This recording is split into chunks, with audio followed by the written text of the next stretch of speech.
Hello students. तो एक आज की डेट में जो कन्फ्यूजन है वो एक और कन्फ्यूजन क्रिएट है कि ऑफलाइन या ऑनलाइन।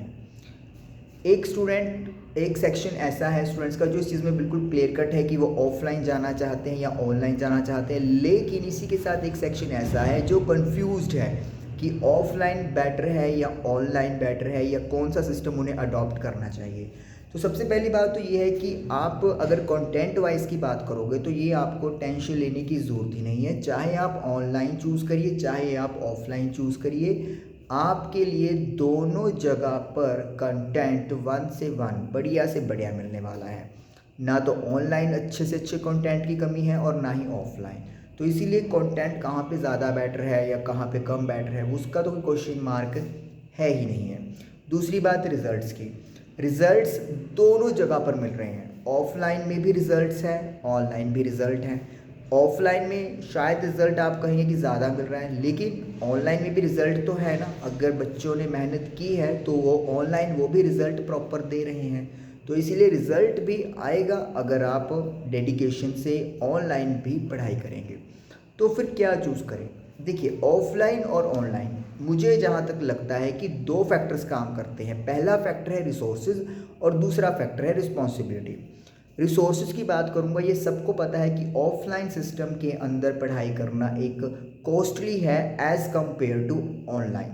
तो अगर आपके पास रिसोर्सेज में थोड़ी प्रॉब्लम है या आप रिसोर्सेज नहीं जनरेट कर पा रहे, तो फिर कोई ऑप्शन ही नहीं है, आप ऑनलाइन की तरफ ही जाओगे।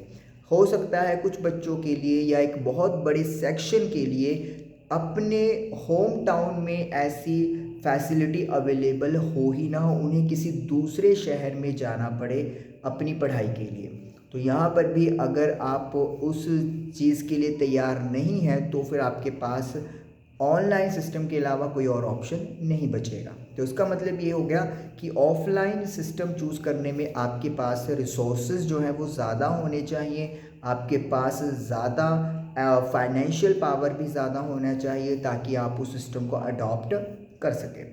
सेकंड बात आ गई रिस्पॉन्सिबिलिटी की।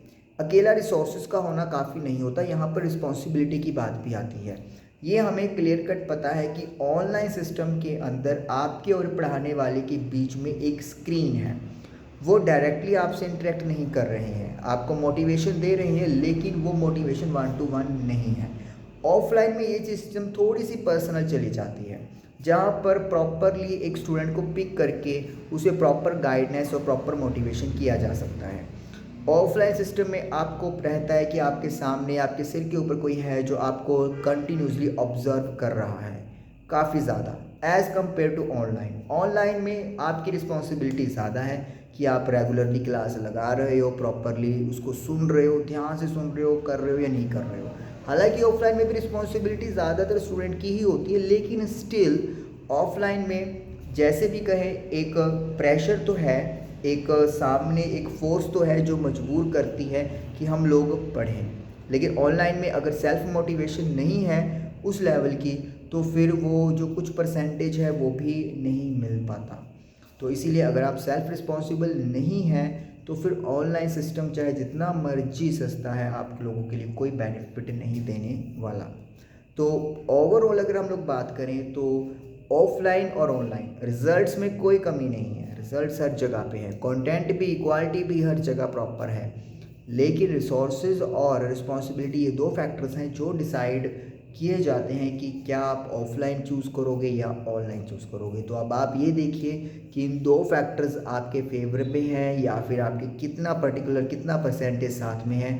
अपने आप को एनालाइज करें कि क्या आप किसी बाहरी बंदे की मोटिवेशन के बिना क्या आप खुद पढ़ सकते हो, आप खुद इतने सिंसियर हो कि अगर एक मोबाइल आपके सामने है और आपकी क्लास चल रही है, किसी का मैसेज आया आप उसको इग्नोर करके पढ़ाई कंटिन्यू कर सकते हो, या फिर आपको एक पर्टिकुलर एक क्लासरूम चाहिए जिसमें मोबाइल फ़ोन्स अलाउड नहीं होते, जिसमें कॉल्स अलाउड नहीं होती और आपको वो क्लास वो लेक्चर लगाना है।